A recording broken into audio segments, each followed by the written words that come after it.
শানুভাইয়ের সামনে দাঁড়াতে ভয় লাগে, কারণ আমার বাবা বাবা মনে হয় আর আমি আমাদের সন্তান দেখে বলি। আর সবচেয়ে ইন্টারেস্টিং ব্যাপার হচ্ছে যে শানুভাইকে কৃতজ্ঞ। আর একদিন রাতে হঠাৎ করে একটা ফোন এলো। ফোনটি যিনি করেছেন একটু পরে বলছি।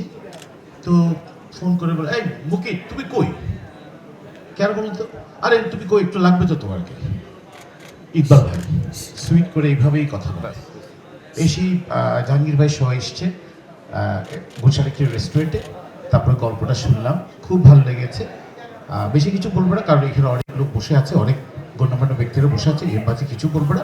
তবে খসরু ভাইয়ের নেতৃত্বে, আলম ভাইয়ের নেতৃত্বে যে ইলেকশনটি হবে, আমি আশা করছি যে একটু আগে আলম ভাই এতটা বিনয় করে বলে গেলেন।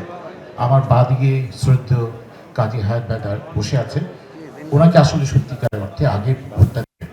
আর সবার প্রতি কৃতজ্ঞ। আবারও বলছি, শানুভাইয়ের সামনে ভয় লাগে, কারণ আমার বাবা বাবা মনে হয়। সরি, উনি আমাকে কানে কানে বলছে পরের রেজাল্টটা পাবা। খুব